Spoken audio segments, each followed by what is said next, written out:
بسم اللہ الرحمن الرحیم۔ السلام علیکم ورحمۃ اللہ وبرکاتہ۔ میں ہارون رشید عرض کر رہا ہوں۔ لاہور میں پی ٹی آئی کا دفتر مکفل کر دیا گیا، سیل کر دیا گیا ہے۔ کارنر میٹنگ نہیں کر سکتے، پریس کانفرنس نہیں کر سکتے، پکڑ دھکڑ جاری ہے دن رات۔ بشرا بی بی کو گرفتار کیا جا سکتا ہے، حتیٰ کہ عمران خان کے ہمشیرہ کو گرفتار کیا جا سکتا ہے۔ مصطفیٰ نواز کھوکر نے کہا ہے کہ نہ کوئی بلے کا نشان ہوگا، نہ عمران خان رہا ہوں گے، نہ پی ٹی آئی کو الیکشن لڑنے کی اجازت ملے گی۔ صورتحال بالکل واضح ہے۔ یہ تہیہ کر لیا گیا ہے کہ بہت محدود سی اجازت دی جائے گی، یعنی نواز شریف صاحب کہتے ہیں 20-25 سے زیادہ سیٹیں نہیں ہونی چاہیے۔ پہلے تو وہ 2/3 اکثریت مانگتے تھے۔ زرداری صاحب یہ کہتے ہیں میرا حصہ دیجیے، مجھے یعنی صدارت دیجیے، سندھ کی حکومت دیجیے، وفاقی وزارت میں حصہ دیجیے۔ ظاہر ہے دینا ہی پڑے گا، ان کو کوئی چارہ نہیں۔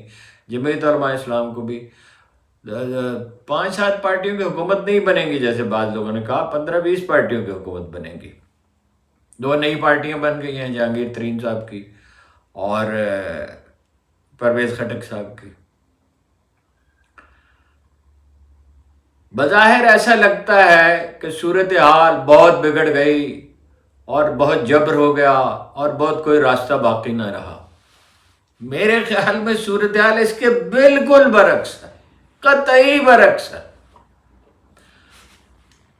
بھٹو صاحب سے ناراض تھے کاروباری طبقات زیادہ، عوام میں ان کی حمایت بھی تھی، مخالفت بھی تھی، مذہبی لوگ ناراض تھے۔ اپوزیشن خوف پہ خوف طاری تھا۔ ضیاء الحق پہ کی جو سروے اس زمانے میں گیلپ کے ہوئے، ڈاکٹر اعجاز شفیع گیلانی اس کی تصدیق کریں گے کہ ضیاء الحق کی حمایت جو ہے وہ 52% تک پہنچی، اور جڈیجا صاحب کی ان سے 2-3% کم تھی۔ ایک اطمینان تھا، یعنی جو خاموش اکثریت تھی وہ ضیاء الحق کے حق میں، اس میں زیادہ بڑی تعداد چلی گئی تھی۔ مگر دوسری طرف چونکہ جمہوریت نہیں تھی، آزادی نہیں تھی، پریس پہ پابندیاں تھیں، کوڑے لگائے گئے تھے، تو تمام فعال طبقات ان کے خلاف تھے، اور فعال طبقات ہی بیٹوین دا الیکشن فیصلہ کن ہوتے ہیں۔ بات کے ادوار میں بھی آپ کو پتہ ہے، بری حکمرانی کی وجہ سے نواز شریف سے، زرداری سے لوگ بے نظیر سے ناراض رہے، پھر زرداری کی حکومت آئی، پھر ناراض رہے، پھر کرپشن کے بہت مسائل تھے۔ اس وقت صورتحال یہ نہیں ہے کہ فلاں طبقہ ناراض اور فلاں خوش ہے، یعنی کچھ تجارتی گروپ نواز شریف صاحب کے حق میں ہیں، کچھ گنتی کے لوگ جو ہیں جنہیں فائدہ پہنچ رہا ہے، وڈیرے مثلاً سندھ کے، وہ زرداری صاحب کے ساتھ مل کے چلنا چاہتے ہیں، فوائد اٹھانا چاہتے ہیں، لیکن عملاً تینوں طبقات ناخوش ہیں اس صورتحال سے۔ غریب آدمی کو مہنگائی نے اس بری طرح پیس ڈالا ہے کہ بر صغیر کی پوری تاریخ میں اس کی کوئی مثال نہیں۔ مہنگائی اس نظام میں بڑھتی ہے 2-4-5%، لیکن ایسا نہیں ہوا تھا کبھی کہ 30% سالانہ مہنگائی بڑھنے لگے۔ غریب آدمی جو ہے وہ تو چیخ رہا ہے، صرف وہ ناراض نہیں ہے، وہ بد دعائیں دے رہا ہے۔ بعض اوقات لوگ گالیاں دیتے ہیں جو نہیں دینی چاہیے، ظاہر ہے گالی سے تو کوئی مسئلہ حل نہیں ہوتا۔ مڈل کلاس کی آمدن 1/3 رہ گئی، یعنی میں نے اپنی تنخواہ کا حساب لگاتا ہوں، اپنی آمدن کا، اب تو تنخواہ نہیں ہے، تو یعنی ڈالر جب 100 روپے کا تھا تو اب 285 کا ہے، تو آمدن تو میری ذرا بھی نہیں بڑھی، تو 1/3 سے بھی کچھ کم رہ گئی، بلکہ واقعہ یہ ہے۔ تو مگر اللہ کا شکر ہے، ہم لوگوں کو تو شکایت نہیں کرنی چاہیے۔ بزنس کلاس ناراض ہے، بڑا کاروباری طبقہ، صنعت کار ناراض ہے، اس کی ٹیکسٹائل انڈسٹری کی تو کمر ہی ٹوٹ گئی۔ کراچی کے صنعت کار بھی ناراض ہیں، ہر کہیں صنعت کار ناراض ہیں۔ ابھی کل میں نے پوچھا ایک بہت بڑی لیبارٹری سے جس کی کوئی 100-150 شاخیں ہیں، انہوں نے کہا جی اخراجات پورے نہیں ہو رہے، فاضل پرزے نہیں منگوا سکتے، بہت مہنگے ہیں، اور قیمت کتنی بڑھائیں، پھر لوگ آئیں گے نہیں ٹیسٹ کرنے کے لیے۔ تو صورتحال یہ ہے کہ حکومت بنانے کو، اگر مجھے تو نہیں بنتی نظر آتی نواز شریف صاحب کی حکومت، لیکن فرض کیجئے بن جائے، یہ جو جن چیزوں کا میں نے ذکر کیا ہے بشرا بی بی کو پکڑ لیا جائے، ان کی بہن کو ہمشیرہ کو گرفتار کر لیا جائے، اور جناب دفاتر سب بند کر دیے جائیں، مزید فہرستیں ہیں کئی ہزار آدمیوں کی، ان کو گرفتار کر لیا جائے، اور یہ کوشش فرض کیجئے کامیاب ہو جائے، غیب تو اللہ جانتا ہے، کہ لوگ اس دن نکلے ہی نہیں پولنگ والے دن، تو وہ حکومت کتنے دن چلے گی؟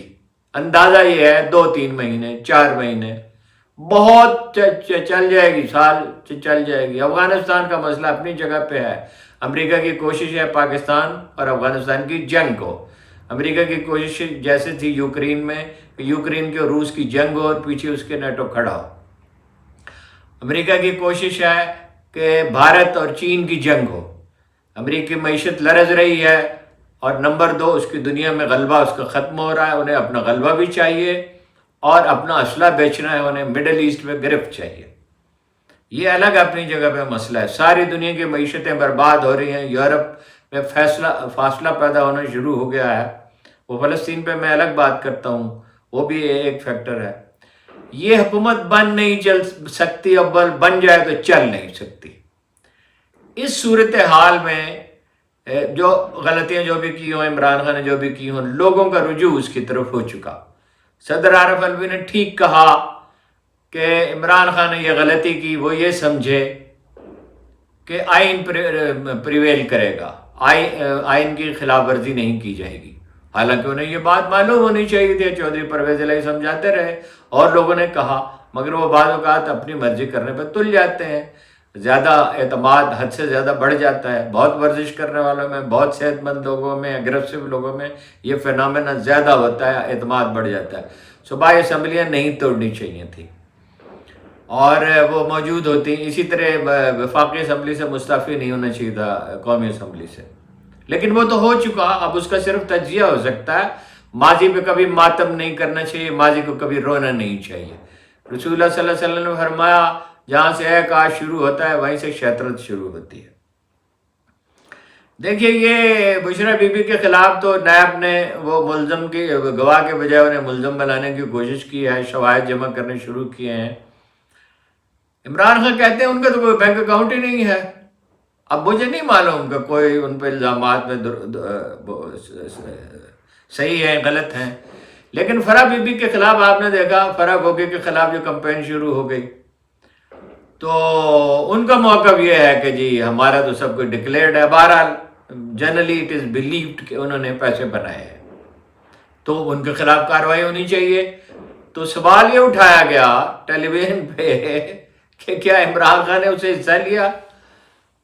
کل 5 ارب روپے کے ایسٹس، اس میں 2-3 ارب روپے کی کرپشن ہو سکتی ہے، اگر ہے تو وہ تو عدالت ہی بتائے گی کتنی ہے، اگر ہے generally it is believed. Imran Khan کو روپے بنانے تھے تو فرح گوگی سے حصہ لینا تھا، یہ کس قدر مضحکہ خیز بات ہے۔ بات یہ ہے کہ وہ نظام چل ہی نہیں سکتا جس کی ساری بنیاد جبر پہ اور چالاکی پہ ہو۔ یہ جو رانا ثناء اللہ کہہ رہے ہیں 110 سیٹیں لے لیں گے، کہاں سے لے لیں گے 110 سیٹیں؟ سوال ہی پیدا نہیں ہوتا۔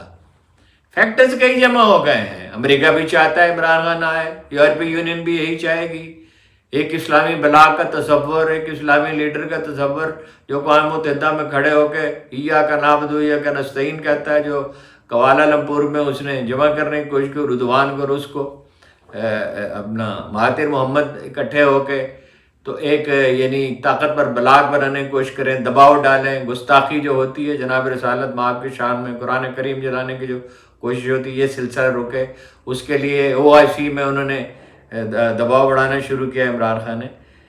لیکن جس راستے پہ کوئی قوم چل نکلتی ہے، اکثریت کے ہاں جو جذبات پیدا ہو جاتے ہیں، ہم نے یہ ایران میں ہوتے ہوئے دیکھا ہے، ہم نے 2 دفعہ افغانستان میں یہ ہوتے ہوئے دیکھا ہے، ہم نے سوویت یونین کو ٹوٹتے ہوئے دیکھا ہے، کمیونزم سے لوگ تنگ آ گئے۔ چین میں تو کوئی کمیونزم نہیں، کمیونسٹ پارٹی ہے اور کمیونزم کا نام ہے، بھائی اپنا ذاتی ملکیت کی اجازت ہے، اور یہ مطلب یہ ایک نیا نظام ہے، آپ اس کو سرمایہ دارانہ نظام نہ بھی کہیں، بلکہ وہ سرمایہ دارانہ نظام ہی ہے، صرف یہ ہے کہ گورنمنٹ ہیلپ کرتی ہے بزنس میں، ایک نیا تجربہ ہے جو کامیاب ہو گیا بعض اعتبار سے، آزادی اتنی نہیں ہے، سزائیں بہت سخت ہیں۔ عام لوگوں کے بالکل برعکس، میں کوئی دعویٰ تو نہیں کر سکتا، کون جانتا ہے کل کیا ہوگا، لیکن جو شواہد ہیں، کرائن یہ کہہ رہے ہیں کہ یہ سسٹم زمین بوس ہونے والا ہے جو ہزاروں برس سے چلا آ رہا ہے، اس لیے کہ مڈل کلاس تنگ آ گئی، پڑھے لکھے لوگ تنگ آ گئے، فعال طبقات ناراض ہو گئے، غریب آدمی پس گیا۔ وہ تمام عوامل موجود ہیں جو ایک بغاوت کے لیے ہوتے ہیں، جو ایک انقلاب کے لیے ہوتے ہیں۔ خدا نہ کرے کہ بغاوت ہو، اللہ نہ کرے کہ انقلاب آئے۔ انقلاب اپنے بچوں کو کھا جاتا ہے، خونریزی نہیں ہونی چاہیے، خانہ جنگی نہیں ہونی چاہیے، میں تو کہتا ہوں گالی گلوچ بھی قطن نہیں ہونی چاہیے۔ دلیل سے بات کیجئے۔ تبدیلی دہلیز پہ کھڑی نظر آ رہی ہے، اور مجھے اس میں رتی برابر بھی شبہ نہیں ہے، مجھے اس میں بھی کوئی شبہ نہیں، اس میں الگ وہ صبح، یہ تو ابھی 11:30 بجے امید ہے اب تک پہنچ جائے گا، 11:30 پونے 12 بجے، تو وہ صبح 6 بجے جو ہے وہ ریکارڈ میں بھی کرا دوں گا، صبح فلسطین پہ یا افغانستان پہ کروں گا، 3 کرنا میں چاہتا ہوں، ایک فلسطین پہ، ایک افغانستان کی صورتحال بہت گمبھیر ہو رہی ہے۔ تو میں یہ نہیں سمجھتا ہوں بالکل کہ پاکستانی قوم تباہی کی طرف بڑھ رہی ہے۔ دیکھیے، آزمائش سے گزارا جاتا ہے، وَلَنَبْلُوَنَّكُمْ بِشَيْءٍ مِّنَ الْخَوْفِ وَالْجُوعِ وَنَقْصٍ مِّنَ الْأَمْوَالِ وَالْأَنفُسِ وَالثَّمَرَاتِ وَبَشِّرِ الصَّابِرِينَ الَّذِينَ إِذَا أَصَابَتْهُمْ مُصِيبَةٌ قَالُوا إِنَّ لِلَّهِ وَإِنَّا إِلَيْهِ رَاجِعُونَ۔ ہم نے انسانوں کو اس لیے پیدا کیا ہے کہ انہیں آزمائیں، بھوک سے، خوف سے، جانوں کے نقصان سے، مال کے نقصان سے، باغات کی بربادی سے، اور صبر کرنے والوں کو خوشخبری سنا دو۔ جب ان پہ مصیبت پڑتی ہے تو وہ کہتے ہیں کوئی بات نہیں، ہم اللہ کے پاس ہیں، اللہ کے پاس چلے جانا ہے۔ مصیبت اگر کوئی بری چیز ہوتی، بھوک بری چیز ہوتی، خوف بری چیز ہوتی، پیغمبروں کو اس میں سے کیوں گزارا جاتا؟ طائف میں خون کیوں بہتا؟ شیب ابی طالب کیوں ہوتا؟ احد کی صورتحال کیوں پیدا ہوتی؟ اس سے گزرنا پڑتا ہے۔ اسی سے قوموں کی کیپیسٹی، انڈیویجول کی بھی استعداد اسی سے بڑھتی ہے، قوموں کی بھی اسی سے بڑھتی ہے۔ میں اپنے سامنے، اپنی آنکھوں کے سامنے آزادی کا سورج طلوع ہوتے ہوئے دیکھتا ہوں۔ آزادی اب بھی ہے، آئین کے نفاذ کا، یعنی آزادی سے مراد کیا، کوئی غیر ملکی تو یہاں حکمران نہیں ہے، یہ فوج ہماری ہے، اور یہ جو لوگ ہیں ان سب کو یہیں رہنا ہے، مسلم لیگ والوں کو بھی، پیپلز پارٹی والوں کو، سبھی کو صرف یہ ہے کہ عدل قائم ہونا چاہیے، انصاف کے ساتھ چلنا چاہیے۔ اس میں پی ٹی آئی کو بھی اپنا رویہ بدلنے کی ضرورت ہے، اور اس قدر برہم ہو جانا، غصے میں آ جانا۔ اللہ کی کتاب یہ کہتی ہے آسان تکرہوا شیئا وہو خیر لکم وآسان تحبوا شیئا وہو شر لکم۔ بہت سی چیزیں جن سے تم محبت کرتے ہو اس میں تمہارے لیے شر چھپا ہوتا ہے، اور بہت سی چیزیں جن سے تمہیں کراہت ہوتی ہے اس میں تمہارے لیے خیر پوشیدہ ہوتا ہے۔ تو اس دعا کے ساتھ بھی، اور اس یقین اور امید کے ساتھ بھی، مجھے تو بالکل یقین ہے، کبھی مجھے یہ نہیں خیال ہوا کہ قوم دب جائے گی، تب وہ وقت گزر چکا۔ ہر معاشرے کو ایک دن بدلنا ہوتا ہے، تاریخ کا ایک ورق ایک دن الٹے جانا ہوتا ہے، صرف تحمل، شائستگی، وقار کے ساتھ، رونے پیٹنے کی بجائے، مذمت کرنے کی بجائے منصوبہ بندی کرنی چاہیے۔ ایک شائستہ جمہوریت ہمارے سامنے، ہم اسلامی تاریخ سے مثالیں دے دے کے تھک چکے۔ نیلسن منڈیلا کی مثال ہی دیکھ لیجئے، ابراہم لنکن کی دیکھ لیجئے۔ نیلسن منڈیلا نے کسی سے بدلہ نہیں لیا، اور ابراہم لنکن کی قوم اس کی بات نہیں مانتی تھی، مگر وہ مصر رہا، دلائل دیتا رہا، اور کالوں کو اس نے آزاد کرایا۔ یہی عرض کرنا تھا آج آپ سے۔ بہت بہت شکریہ۔ دوسرا انشاءاللہ افغانستان پہ بات کرتا ہوں یا فلسطین پہ کرتا ہوں، وہ یہ تو ابھی آپ دیکھ سکیں گے، وہ دوسرا صبح 6 بجے دیکھ سکیں گے، اور تیسرا بھی کوشش کروں کل 2-3 بجے، اگر نہیں تو 4 بجے تک ہو جائے۔ آپ کا بہت بہت شکریہ۔